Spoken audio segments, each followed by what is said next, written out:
A kicker rescues not only Deshaun Foster's debut, but UCLA's season. Clayton Kershaw goes on the injured list, but Arizona's trolls feel the pain, and Joey Bosa is half man, half sledgehammer. Good morning. I'm James. This is your daily dose of sports and snark for the greatest sports city in the world, Los Angeles. This is the faithful Angelenos morning report.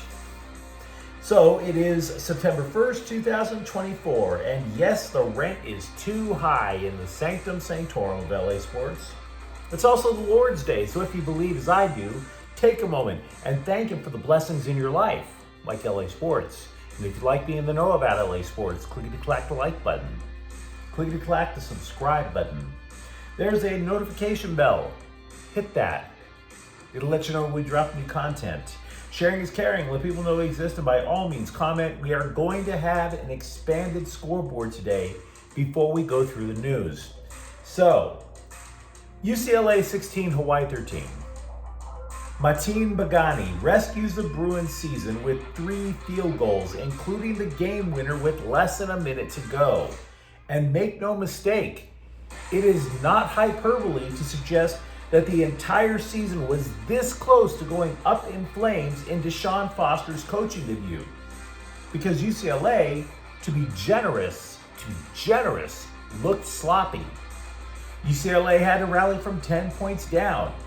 Neither team's offensive line looked like they knew what the hell they were doing.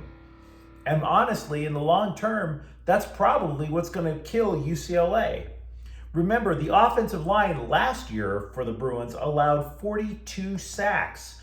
The Bruins not only gained just 343 yards against a Mountain West defense, they wanted to establish the run. They got only 71 yards. Ethan Garbers threw for 272 yards and a touchdown, but he also threw 2 picks. This was supposed to be an easy win for the Bruins, which they need, because in order to qualify for a bowl game, they're going to need 7 wins this year. And the schedule they have this year is absolutely terrifying. Did what you see, whatever. It's super early in the morning, my verbs aren't working. What you saw yesterday, was that good enough to beat Big Ten football teams? Be honest with yourselves. So yeah, could they get better? Absolutely. But let's be real. That was not a particularly compelling effort by the Bruins. They escaped Hawaii. Meanwhile, Dodgers 8, Arizona 6. Tommy Edman breaks a tie with a 2-run base hit in the 9th. Shohei Ohtani hits home run number 44. Mookie Betts, Freddie Freeman, they also homer. The Dodgers lead the division by 6. And by the way, there are just 4 weeks left in the regular season. So once again, like we were talking about earlier, that's why you build the big lead early. Because you get to cruise for a good chunk when people start getting injured. Houston 2, LAFC 0. Costly loss for the black and gold in the race for the Supporters' Shield. It is the first time LAFC has been held scoreless since March 16th.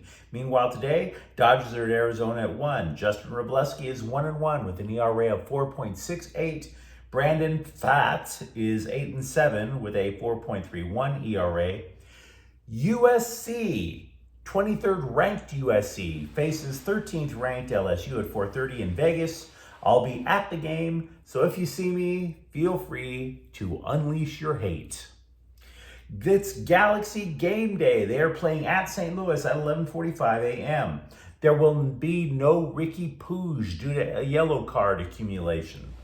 Chicago is at Angel City FC at 1 o'clock. Atlanta is at the Sparks at 4. The Sparks, by the way, have released former WNBA All-Star Odyssey Sims, and now we'll get to the news. I enjoy Twitter way more than I should.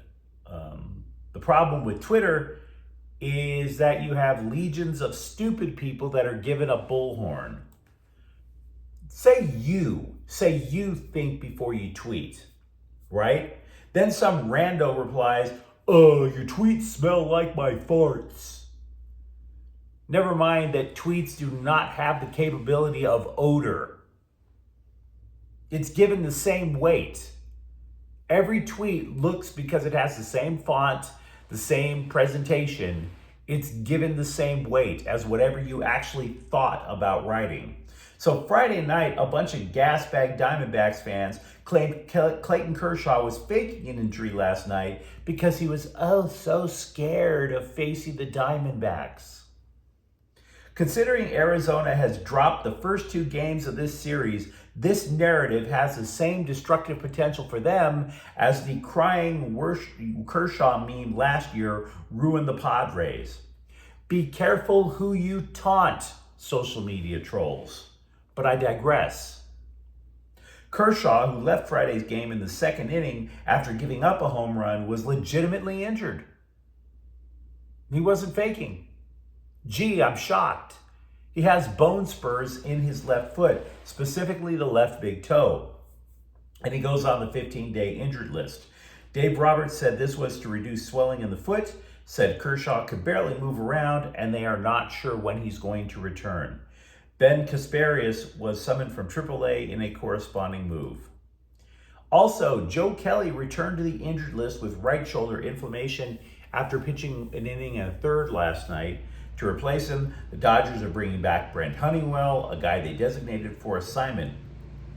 So, a Dodgers pitching staff that was already under duress from a litany of injuries have lost 2 more pitchers in 1 game. And yesterday we learned a third. Tyler Glasnow might not return this season. And I have to tell you, when you say the same thing repeatedly, it's not exactly riveting content. But at some point, I can't stop saying this.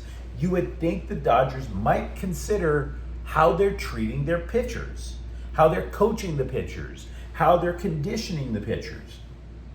And yet, nobody is holding pitching coach Mark Pryor or the training staff accountable. Nobody.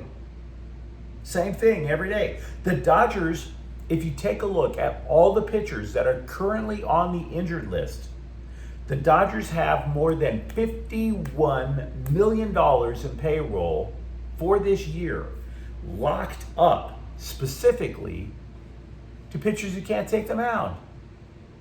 That's almost as much as the entire Oakland A's payroll. It's 1/6 of what they're paying the entire team. Now, to be fair, although I'm not sure this is that fair, the Dodgers say they are not certain when Glasnow will return, but the pitcher said he was confident he would. At least the dude's been playing catch for a couple of days. Quote, as of right now, I feel great, unquote. That's what he told the LA Times. He added he wanted to make a couple of more starts before the playoffs.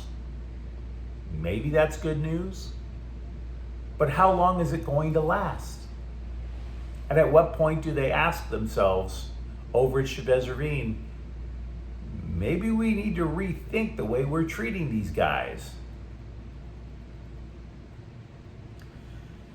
Chargers defensive end Joey Bosa told the Scribes that he needed surgery about a month ago to repair a break in his hand, and that's why he missed 3 weeks of practice.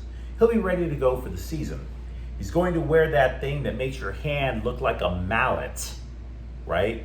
You might have seen it. You're like, what the hell is that guy doing out there with the stump? Did he have something amputated? Oh, he didn't have something amputated. That's what Bosa's going to look like. I mean, literally, it's a mallet.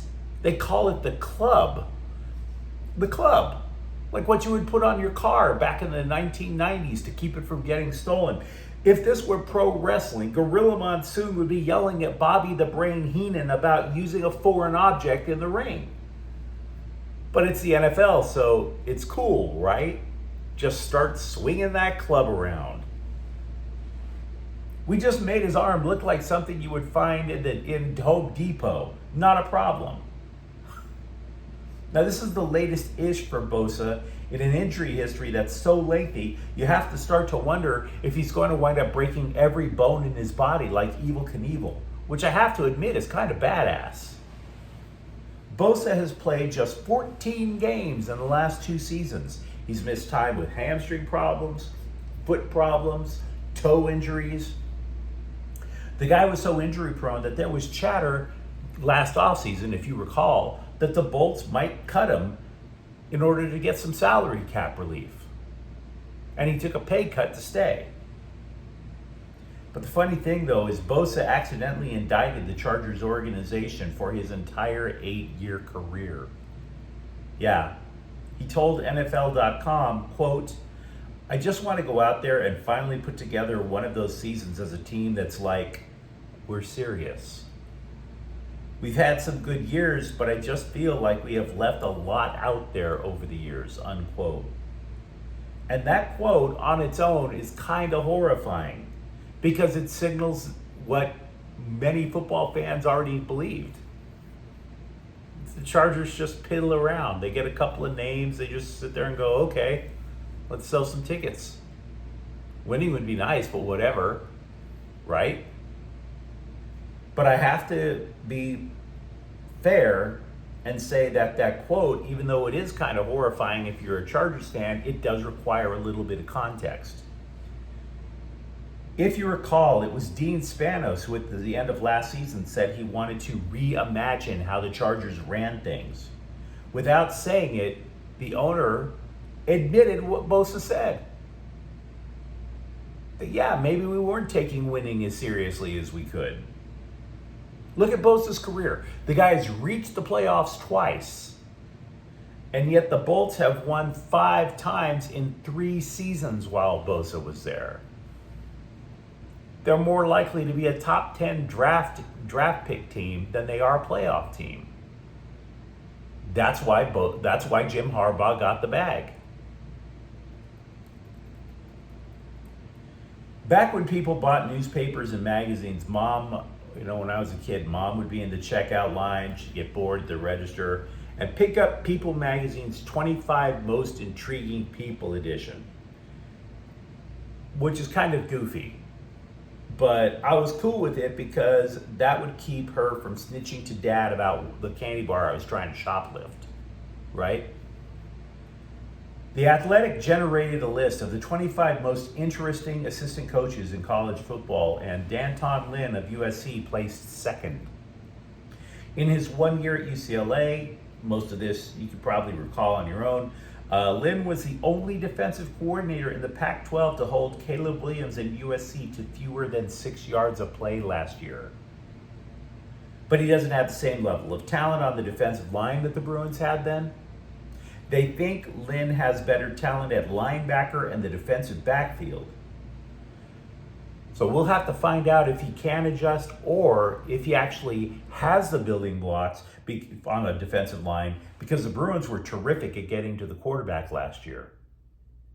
And by the way, in yesterday's game, they did a pretty good job of getting to Hawaii's quarterback. But again, the Rainbow Warriors, neither offensive line yesterday acquitted themselves well.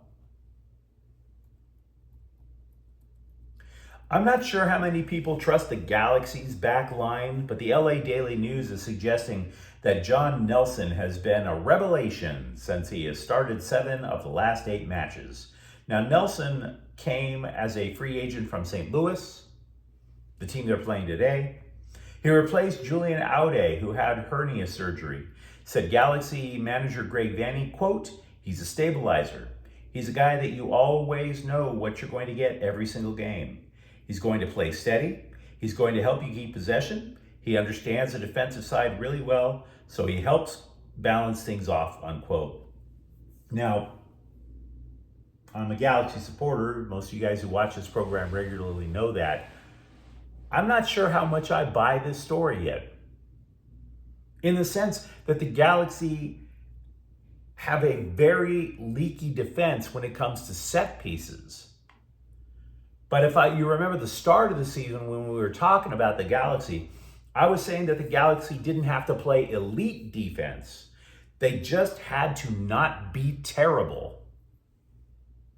And in terms of games allowed per match, the Galaxy are 10th in MLS with 7 clean sheets. So, not elite, but damn sure not terrible. But you let me know what you think in the comments thread. Do you believe, as I do, that UCLA's season barely survived yesterday in the season opener at Hawaii? Are you okay with the state of the Dodgers pitching staff? And if you enjoyed the content, don't forget to subscribe to Faithful Angelenos. We're talking LA sports every single day here. Thank you for watching. I'm James. We'll be back later today with Galaxy Rapid recaps and a USC special report on the season opener. Faithful Angelenos is a Kian Cortez Queso production. Take care.